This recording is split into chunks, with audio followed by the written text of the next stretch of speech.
Heyo YouTube, MusicMan1310 here, and this time I'm going to be addressing a hot topic in Black Ops 3, and that is the supply drop system. Now, a bunch of other YouTubers have already given their 2 cents about it, as well as possible solutions to this problem, and most of them I agree with. A few examples that I'm going to go over are regarding integrating them to season passes, being able to buy certain items, and integrating them to DLC. Not necessarily in that order, but let's get started anyways. So, one idea I heard is to make the weapons free for Season Pass holders. I think this is a good idea because the way the Season Pass worked was that people who bought them saved $10 for all DLC packs. Originally, DLC packs were just new maps, but over time, we've gotten guns, camos, calling cards, emblems, and customization gear as a form of micro DLC. That's nice and dandy, except that once you've got it, you don't need to get it again. I mean, why should you get it again? The way the game works is that if you have something, you've unlocked it, and if you get a duplicate, it doesn't change anything. So, to have new weapons like the MX Garand and the Shadow Claw be given to Season Pass holders makes sense to some degree. My understanding, and correct me if I'm wrong, is that people who are loyal to the Call of Duty franchise are more likely to get the Season Pass as opposed to people who had just got the latest title. I'll use Black Ops 3 for obvious reasons. So, why not reward those loyal to Call of Duty by sticking with the whole Season Pass holders get all new DLC for free model? $50 for a pass basically says thank you for being loyal to the game, and it isn't that bad of a deal. Speaking of DLC, Black Ops 3 isn't the first to introduce new weapons. Black Ops 2 was. In the first DLC pack, it came with 4 new maps, a new zombies map, and the Peacekeeper, a submachine gun that could have used the kiss from the buff hammer. Ghost continued this trend with a few of their guns.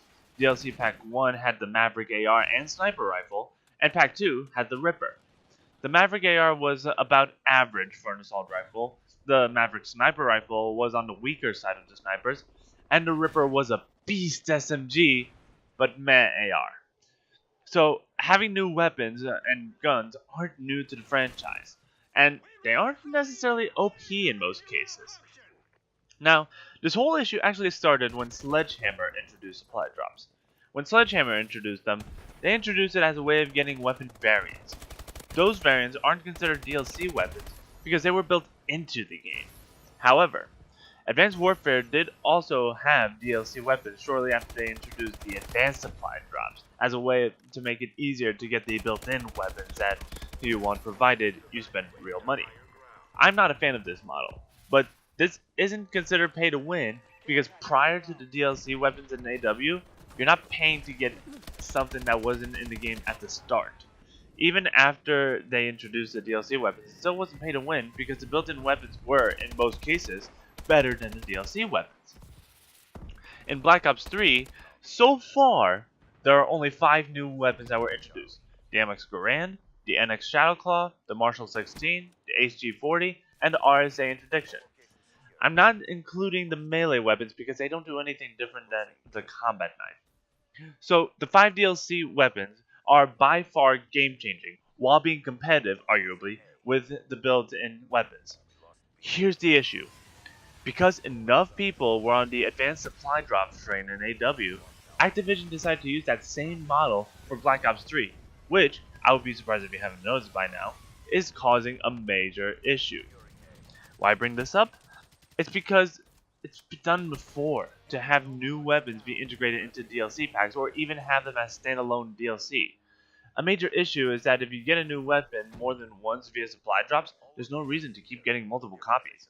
In AW, many YouTubers wanted a trading system to trade in duplicates to other players, and I would be all for this, but that's besides the point. It still continues with Black Ops 3 actually. Point is if new weapons stayed in supply drops, then people will get duplicates and can't really do much other than burn them for crypto keys, which isn't all bad, but in most cases it's pointless. This is going to be the end for part 1 of this video. Part 2 is going to be coming up shortly. Leave a comment on how would you change the supply drop mechanic. If you want to leave now, don't forget to leave a like if you enjoyed the video so far. Subscribe for more. Follow me on Twitter. Link is in the description. For this part of the video, I do want to say that if you feel the need to leave at any point, let's go. This next part may get emotional because it's going to go over some drama between YouTubers on the supply drop issue.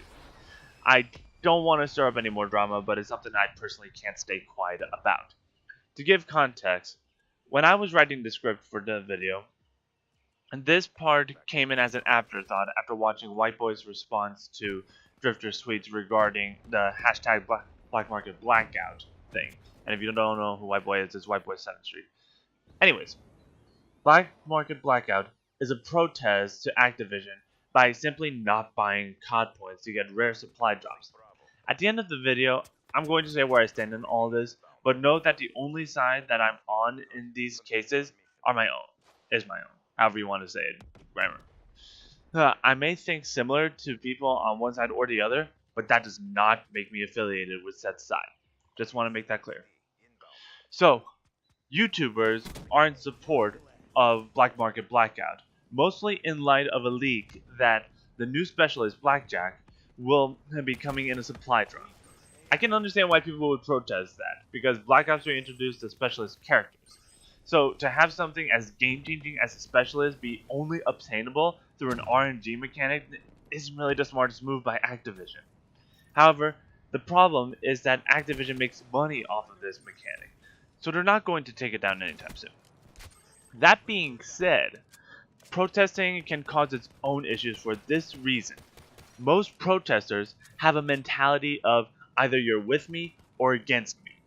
White Boy, if you're watching this, in your response video, you have every right to be frustrated, mad, however you want to express it. But the way that you express your frustration made it seem like you have that same mentality, and that in itself is damaging to the COD community in part. From what I'm seeing, the COD community knows that this supply drop thing is bad. However, there are two ways of going at it. Either you're with me or against me, or what can we do as a community to voice what we want? With Black Market Blackout, that's one way of voicing what we don't want in this case. And having YouTubers band together for this common cause is a good thing. But not everybody thinks like that. People, like Drifter in this argument, tried to think of a way to fix or modify the supply drop system in a way that makes the community happy, while at the same time makes Activision happy to keep producing Call of Duty. Both kinds of people are needed in the COD community. If everyone was either you're with me or against me, then it's going to reach a point where the community wants a free Call of Duty game produced every year, or all of the DLC are given to everyone for free. And that's going to run Activision, Treyarch, Infinity Ward, and Sledgehammer out of business. Which means Call of Duty is dead. At the same time, if people only defended Activision, then Activision can put everything in a paid RNG mechanic, and that will drive people away from Call of Duty, thus killing the franchise. So having both people with their different mentalities work together to come up with a solution that the majority of the community can agree with, I say majority because not everybody's going to agree with every little detail, while still keeping Activision in business for virtually ever, is the best way to make COD great again. Thinking of a way to make both parties happy isn't being a traitor to the community. It's a way of connecting the community to the publishers. People get mad all the time, but you know what happens if all they do is get mad and yell and fight? They get ignored over time, which has the same effect as people only defending the publishers. As far as this whole black market blackout thing, I'm in full support of this move because I admit that the whole supply drops issue is getting way out of hand, especially with the new specialists coming out. However, I think that if you're gonna call someone a traitor, regardless of the reason, because they don't support this cause, being it your cause, under quotes, then you might as well be trying to put out a fire with lava. Like I said, the only side I support is my side, and my views may line up with views of other people. It may seem confusing, it may even seem like hypocrisy, but just because I agree with a person or a group of people does not mean I'm on their side. It means we agree on certain things, regardless on whether we disagree on others. That's going to be it. Music Man 1310 signing out. Bye.